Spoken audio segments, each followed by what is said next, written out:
Hello friends, आपका स्वागत है आपके अपने यूट्यूब चैनल एनसी केमिस्ट्री गुरुजी पे। और आज हम बात करेंगे रेट सी टेट लेवल 2 विज्ञान से संबंधित मॉडल पेपर नंबर 28 के बारे में। और इस मॉडल पेपर में हम पूर्व परीक्षाओं रेट आर टेट व अन्य सी टेट परीक्षा में आए हुए प्रश्नों के बारे में बात करेंगे। और इससे पहले के मॉडल पेपर यानी ऑनलाइन टेस्ट सीरीज को वॉच करने के लिए आप चैनल को तुरंत सब्सक्राइब करें। और सब्सक्राइब करने के बाद होम पेज पे जाकर आप प्लेलिस्ट में सभी मॉडल पेपर्स को वॉच कर सकते हैं। तो चलिए दोस्तों, स्टार्ट करते हैं आज का मॉडल पेपर 28। क्वेश्चन नंबर 1 है हमारे पास, निम्नलिखित रासायनिक अभिक्रिया के उत्पाद लिखिए। उत्पाद बताना है। इसमें एक अभिक्रिया में दे रखी है जिसमें 2FeSO4.7H2O, उससे एम उत्पाद बन रहा है। और फिर एम जो बना है ये यहाँ पर जो है हीटिंग भी दे रखी है। इसको हीट करते हैं प्रॉपर, हम हीट से रिलेटेड है। यहाँ पर जो है एरो के ऊपर हीट आएगा, हीट का चिन्ह होता है, उष्मा दी जाती है इसको। तो उष्मा देने के बाद एम जो है उष्मा पाकर एक्स वाई और जेड बनाता है। तो इसमें मैं ऑप्शन दे रखे हैं अलग अलग, जैसे कि फर्स्ट ऑप्शन में जो है Fe2SO4 ऑल्थराइज दे रखा है, थर्ड ऑप्शन में भी यही दे रखा है। तो हम इसको सबसे पहले अगर देखें तो जो FeSO4.7H2O, इसको हीट करने पर सबसे पहले इसमें से जल के अणु जो है हट जाते हैं और हमारे पास बचता है FeSO4, यानी कि जो एम होगा वो तो होगा FeSO4।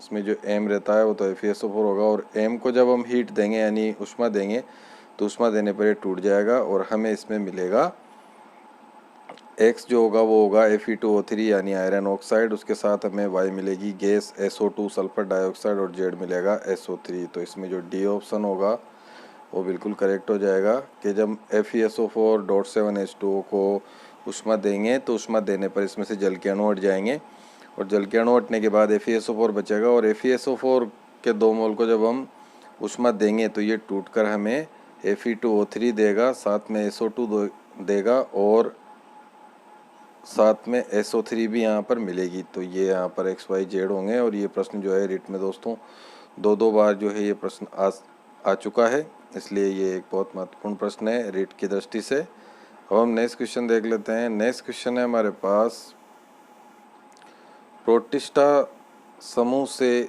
संबंध रखने वाले समस्त जीवधारी होते हैं।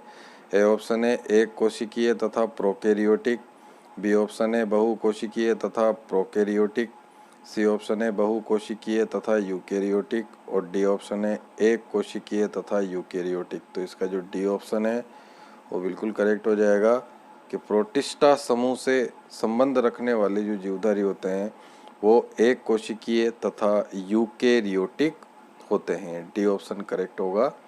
नेक्स्ट क्वेश्चन देख लेते हैं। नेक्स्ट क्वेश्चन है हमारे पास, प्रत्येक क्रिया की सदैव विपरीत एवं एक समान प्रतिक्रिया होती है, इस कथन को क्या कहा जाता है। ए ऑप्शन है न्यूटन का द्वितीय नियम, बी ऑप्शन है न्यूटन का तृतीय नियम, सी ऑप्शन है न्यूटन का प्रथम नियम और डी ऑप्शन है इनमें से कोई नहीं। तो इसका जो बी ऑप्शन है वो बिल्कुल करेक्ट हो जाएगा, न्यूटन का तृतीय नियम।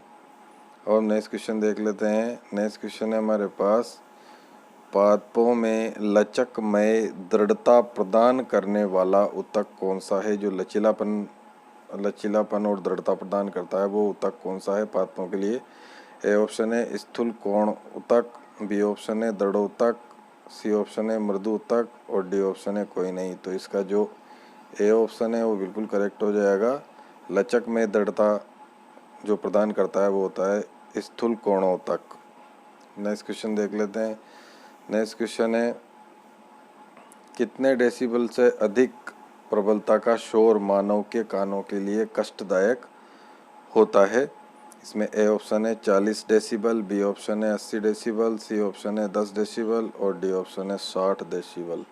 तो इसका जो बी ऑप्शन है वो बिल्कुल करेक्ट हो जाएगा कि 80 डेसिबल से अधिक प्रबलता का शोर मानव के कानों के लिए कष्टदायक होता है। नेक्स्ट क्वेश्चन देख लेते हैं। नेक्स्ट क्वेश्चन है, ऐसा अम्ल जिसमें कार्बोक्सिलिक समूह उपस्थित नहीं होता है। तो जो कार्बोक्सिलिक समूह होता है उसको हम COOH से बताते हैं, यानी जिसमें COOH उपस्थित नहीं है उसके बारे में प्रश्न में पूछा गया है।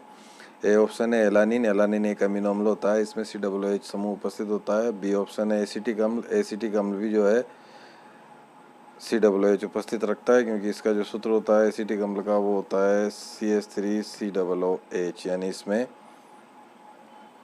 COOH समूह होता है। इसी तरीके से डी ऑप्शन की बात करें तो डी ऑप्शन फार्मिक अम्ल है, फार्मिक अम्ल का होता है ACOOH, यानी इसमें भी COOH होता है। तो इसका जो सी ऑप्शन है वो बिल्कुल करेक्ट हो जाएगा। पिक्रिक अम्ल जो होता है, पिक्रिक अम्ल के अंदर कार्बोक्सिलिक समूह उपस्थित नहीं होता है। फिनोल से संबंधित ये अम्ल होता है, इसलिए इसमें कार्बोक्सिलिक यानी COOH समूह उपस्थित नहीं होता है। सी ऑप्शन करेक्ट हो जाएगा, पिक्रिक अम्ल। नेक्स्ट क्वेश्चन देख लेते हैं। नेक्स्ट क्वेश्चन है हमारे पास, घरों में प्रकाश स्रोत के रूप में LED और CFL दोनों का आमतौर पर प्रयोग किया जाता है। निम्नलिखित में से कौन सा कथन सही है? इसके लिए ए ऑप्शन है CFL बेहतर है, क्योंकि LED में विषैले पदार्थ होते हैं। बी ऑप्शन है दोनों में से कोई अच्छा नहीं है, क्योंकि दोनों में विषैले पदार्थ होते हैं। सी ऑप्शन है LED बेहतर है, क्योंकि CFL में विषैले पदार्थ होते हैं। और डी ऑप्शन है दोनों ही एक समान रूप से अच्छे होते हैं। तो इसका जो सी ऑप्शन है वो बिल्कुल करेक्ट हो जाएगा कि जो LED होते हैं वो ज़्यादा अधिक अच्छे होते हैं, बेहतर होते हैं, क्योंकि CFL में विषैले पदार्थ होते हैं। सी ऑप्शन करेक्ट हो जाएगा इसका। अब हम नेक्स्ट क्वेश्चन देख लेते हैं। नेक्स्ट क्वेश्चन है हमारे पास, पेनिसिलिन नामक औषधि प्राप्त की जाती है। ए ऑप्शन है शैवाल से, बी ऑप्शन है जीवाणु से, सी ऑप्शन है कवक से और डी ऑप्शन है विषाणु से। तो इसका जो सी ऑप्शन है वो बिल्कुल करेक्ट हो जाएगा। जो पेनिसिलिन औषधि है वो कवक से प्राप्त की जाती है। नेक्स्ट क्वेश्चन देख लेते हैं। नेक्स्ट क्वेश्चन है, एरोमेटिक यौगिकों के अणुओं में पाई इलेक्ट्रॉनों की संख्या कितनी होती है? जो पाई इलेक्ट्रॉन है डबल बॉन्डेड वाले, उनकी संख्या कितनी होती है? ए ऑप्शन है 2n+2, बी ऑप्शन है 4n+1, सी ऑप्शन है 4n और डी ऑप्शन है 4n+2। तो इसका जो डी ऑप्शन है वो बिल्कुल करेक्ट हो जाएगा। 4n+2 पाई इलेक्ट्रॉन अगर किसी साइक्लिक चक्रीय सिस्टम में है तो वह एरोमेटिक यौगिक होता है, जैसे कि बेंजीन के अंदर 6 पाई इलेक्ट्रॉन सिस्टम पाया जाता है। तो इसका डी ऑप्शन करेक्ट होगा, 4n+2 पाई इलेक्ट्रॉन। और ये जो नियम दिया था वो हकल वैज्ञानिक ने दिया था। नेक्स्ट क्वेश्चन देख लेते हैं। नेक्स्ट क्वेश्चन है हमारे पास, डायप्टर किसका मात्रक है? जो डायप्टर होता है वो किसका मात्रक होता है? ए ऑप्शन है विभेदन क्षमता का, बी ऑप्शन है लेंस की शक्ति का, सी ऑप्शन है फोकस दूरी का और डी ऑप्शन है आवर्धन का। तो इसमें बी ऑप्शन बिल्कुल करेक्ट हो जाएगा कि जो लेंस की क्षमता होती है, इस लेंस की क्षमता का मात्रक डायप्टर उसका मात्रक होता है। और नेक्स्ट क्वेश्चन देख लेते हैं। नेक्स्ट क्वेश्चन है हमारे पास, पोषक जीव में DNA में बाहरी DNA के स्थानांतरण की तकनीक को क्या कहा जाता है? ए ऑप्शन है पुनर्योजी DNA तकनीक, बी ऑप्शन है जीन क्लोनिंग तकनीक, सी ऑप्शन है PCR तकनीक और डी ऑप्शन है ब्लॉटिंग तकनीक। तो इसका जो ए ऑप्शन है वो बिल्कुल करेक्ट हो जाएगा। पुनर्योजी DNA तकनीक जो होती है यही इसका सही उत्तर होगा। और नेक्स्ट क्वेश्चन देख लेते हैं। नेक्स्ट क्वेश्चन है हमारे पास, विद्युत जनित्र। ए ऑप्शन है एक चुंबक है, बी ऑप्शन है उसमें ऊर्जा का स्रोत है, सी ऑप्शन है ऊर्जा को रूपांतरित करता है और डी ऑप्शन है विद्युत आवेशित करने का स्रोत है। तो इसका सी ऑप्शन बिल्कुल करेक्ट हो जाएगा कि ये जो विद्युत जनित्र होता है ये ऊर्जा को रूपांतरित करता है। नेक्स्ट क्वेश्चन देख लेते हैं। ओजोन परत को नष्ट करने वाले रसायन का नाम क्या है? ए ऑप्शन है कार्बन डाइऑक्साइड, बी ऑप्शन है क्लोरोफ्लोरोकार्बन, सी ऑप्शन है सल्फर डाइऑक्साइड और डी ऑप्शन है कार्बन मोनोऑक्साइड। तो इसका बी ऑप्शन बिल्कुल करेक्ट हो जाएगा कि जो क्लोरोफ्लोरोकार्बन होता है, जिसको हम शॉर्ट में बोलते हैं CFC, यही ओजोन परत को नष्ट करने वाला रसायन होता है। ये जो है कार्बन, फ्लोरीन और Cl क्लोरीन से मिलकर बना होता है। इसका सूत्र CF2Cl2 अलग अलग प्रकार के होते हैं। फ्रीओन भी इनका ही अन्य नाम होता है। तो ओजोन परत को नष्ट करने वाला रसायन है क्लोरोफ्लोरोकार्बन, बी इसमें करेक्ट होगा। नेक्स्ट क्वेश्चन हम देख लेते हैं। नेक्स्ट क्वेश्चन है, टोनोप्लास्ट किस कोशिकांग से संबंधित है? ए ऑप्शन है रिक्तिका, बी ऑप्शन है गोल्जी काई, सी ऑप्शन है चिकनी अंतरपर्दव्य जालिका और डी ऑप्शन है खुरदरी अंतरपर्दव्य जालिका।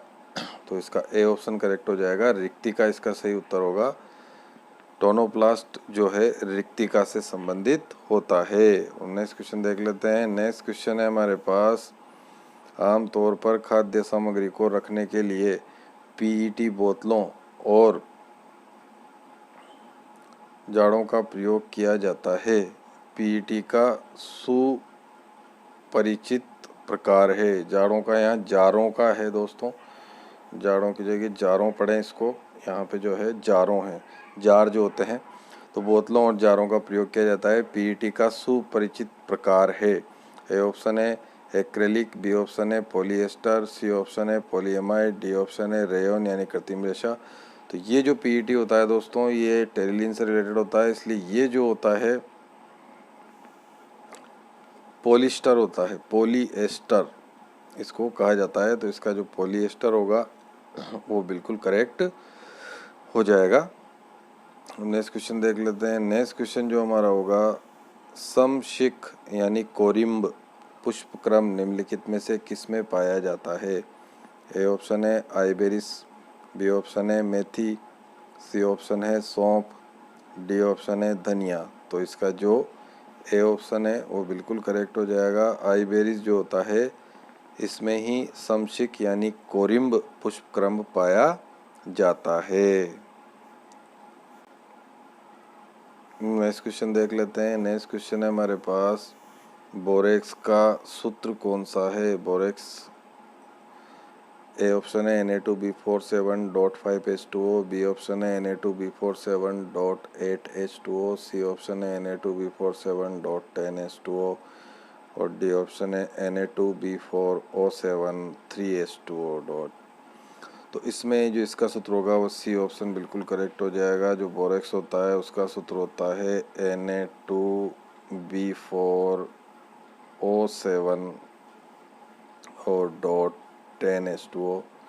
ये जो होगा इसका बिल्कुल करेक्ट फॉर्मूला होता है Na2B4O7.10H2O, इसका सही फॉर्मूला होगा। हम नेक्स्ट क्वेश्चन देख लेते हैं। नेक्स्ट क्वेश्चन है हमारे पास, शूद्र निम्न की कक्षाओं के बीच में पाए जाते हैं। जो शूद्र होते हैं वो किस किस की कक्षाओं के बीच में होते हैं, ये पूछा गया है। ए ऑप्शन है मंगल एवं बृहस्पति ग्रह, बी ऑप्शन है शनि एवं यूरेनस ग्रह, सी ऑप्शन है शनि एवं बृहस्पति ग्रह और डी ऑप्शन है पृथ्वी एवं मंगल ग्रह। तो इसका ए ऑप्शन करेक्ट हो जाएगा। ए ऑप्शन बिल्कुल सही है इस क्वेश्चन के आंसर के रूप में, कि मंगल और बृहस्पति ग्रह की कक्षाओं के बीच में शूद्र पाए जाते हैं। नेक्स्ट क्वेश्चन देख लेते हैं। नेक्स्ट क्वेश्चन है, निम्नलिखित में से कौन सा विज्ञान के उत्पादन के अंतर्गत आता है। मतलब जो विज्ञान में प्रोडक्शन संबंधित है, विज्ञान के उत्पादन को बताता है। ए ऑप्शन है परिकल्पना बनाना, बी ऑप्शन है प्रयोग करना, सी ऑप्शन है वैज्ञानिक नियम और डी ऑप्शन है वैज्ञानिक अभिवृत्ति। तो इसका जो सी ऑप्शन है वो बिल्कुल करेक्ट हो जाएगा। वैज्ञानिक नियम जो आते हैं ये विज्ञान के उत्पादन के अंतर्गत आते हैं। नेक्स्ट क्वेश्चन देख लेते हैं। ओजोन में ऑक्सीजन की परमाणुकता कितनी होती है। ए ऑप्शन है 4, बी ऑप्शन है 2, सी ऑप्शन है 1 और डी ऑप्शन है 3। तो इसके लिए हमें ओजोन का फॉर्मूला पता होना चाहिए और ओजोन का जो सूत्र होता है वो होता है O3। अब O3 में कितने ऑक्सीजन परमाणु हैं, टोटल 3। तो इसका उत्तर हो जाएगा डी यानी 3। ऑक्सीजन की परमाणुकता 3 यहाँ पर होती है। नेक्स्ट क्वेश्चन देख लेते हैं। नेक्स्ट क्वेश्चन है, वर्तमान तकनीकी युग में निम्नलिखित में से कौन सी प्रविधि विज्ञान शिक्षण के लिए उपयोग की जाती है। ए ऑप्शन है दल शिक्षण, बी ऑप्शन है कंप्यूटर सहायक शिक्षण, सी ऑप्शन है योजनाबद्ध अनुदेशन और डी ऑप्शन है कोई नहीं। तो वर्तमान तकनीकी युग की बात यहाँ पर हुई है, यानी कंप्यूटर से रिलेटेड या तकनीक से रिलेटेड बात हो रही है। तो इसका जो बी ऑप्शन है वो बिल्कुल करेक्ट हो जाएगा, कंप्यूटर सहायक शिक्षण, ये इसमें सही उत्तर होगा। नेक्स्ट क्वेश्चन देख लेते हैं। नाभिक का परमाणु क्रमांक किसके बराबर होता है। ए ऑप्शन है प्रोटॉनों की संख्या, बी ऑप्शन है न्यूट्रॉनों की संख्या, सी ऑप्शन है इलेक्ट्रॉन प्लस न्यूट्रॉन की संख्या और डी ऑप्शन है प्रोटॉन प्लस न्यूट्रॉन की संख्या। तो जो परमाणु क्रमांक होता है उसे हम जेड से बताते हैं और ये जो है दोस्तों प्रोटॉनों की संख्या के बराबर होता है। मतलब जितना उसका परमाणु क्रमांक उतने ही उसमें प्रोटॉन होते हैं, तो इसका ए ऑप्शन करेक्ट हो जाएगा, प्रोटॉनों की संख्या। अब नेक्स्ट क्वेश्चन हम देख लेते हैं। नेक्स्ट क्वेश्चन हमारे पास है, निम्नलिखित में से कौन से शब्द समूह को राइजोबियम के साथ सही रूप से पहचाना जा सकता है? ए ऑप्शन है जड़ों की ग्रंथियां, गठपंडी, नाइट्रोजन की कमी वाली मृदा। बी ऑप्शन है नाइट्रोजन स्थिरीकरण, जड़ों की ग्रंथियां, फलीदार पादप। सी ऑप्शन है फलीदार पादप सहजीवी तने की ग्रंथि। और डी ऑप्शन है फलीदार पादपों की जड़ें परजीवी विलयशील नाइट्रोजन यौगिक। तो ये राइजोबियम से संबंधित जो प्रश्न इसमें पूछा है, समूह इसमें पूछे हैं, तो इसमें जो बी ऑप्शन है वो बिल्कुल करेक्ट हो जाएगा फ्रेंड्स, कि राइजोबियम के साथ अगर हम इनको जोड़ें तो एक तो नाइट्रोजन स्थिरीकरण जड़ों की ग्रंथियों से संबंधित होता है, लेग्यूम्स से, और फलीदार पादप ये होते हैं, लेग्यूमिनस प्लांट होते हैं। तो यहाँ पर जो है बी ऑप्शन करेक्ट हो जाएगा इस क्वेश्चन के अंदर। और नेक्स्ट क्वेश्चन देख लेते हैं। नेक्स्ट क्वेश्चन है हमारे पास, कार्बन कार्बन एकल बंध में बंध लंबाई, मतलब सी और सी के बीच अगर सिंगल बॉन्ड है, एकल बंध है, तो इसकी बंध लंबाई कितनी होगी? 1.34, 1.2, 1.54, 1.38। तो इसका जो सी ऑप्शन है वो बिल्कुल करेक्ट हो जाएगा। कार्बन और कार्बन के बीच जब एकल बंध होता है तो इसकी बंध लंबाई 1.54 यानी कि 1.54 आर्मस्ट्रॉन्ग होती है, यानी इसमें जो है सी ऑप्शन करेक्ट हो जाएगा। इस तरीके से ये 1.54 आर्मस्ट्रॉन्ग इसका सही उत्तर होगा। हम नेक्स्ट क्वेश्चन देख लेते हैं। परिभाषा करना क्रियासूचक शब्द व्यवहारगत किस व्यवहारगत उद्देश्य से संबंधित है? ए ऑप्शन है संज्ञानात्मक, बी ऑप्शन है भावात्मक, सी ऑप्शन है भावात्मक व मनोक्रियात्मक, डी ऑप्शन है मनोक्रियात्मक। तो इसका जो ए ऑप्शन है वो बिल्कुल करेक्ट हो जाएगा। जो संज्ञानात्मक उद्देश्य होता है उससे ये संबंधित होता है। परिभाषित करने का मतलब जो ये शब्द है वो संज्ञानात्मक से संबंधित है। A option correct. Next question, जैव निम्नीकरणीय अपशिष्टों के निस्तारण की विधि नहीं है, इनमें से जो जैव निम्नीकरणीय अपशिष्ट है उनके निस्तारण की विधि कौन सी नहीं है? ए ऑप्शन है लैंडफिलिंग, बी ऑप्शन है कंपोजिटिंग, सी ऑप्शन है पुनः चक्रण, और डी ऑप्शन है वर्मी कंपोस्टिंग। तो इसका जो सी ऑप्शन है वो बिल्कुल करेक्ट हो जाएगा, कि जो पुनः चक्रण है यह जैव निम्नीकरणीय अपशिष्ट के निस्तारण की विधि नहीं है पूछा था इसके अंतर्गत। तो इसका सही उत्तर होगा पुनः चक्रण।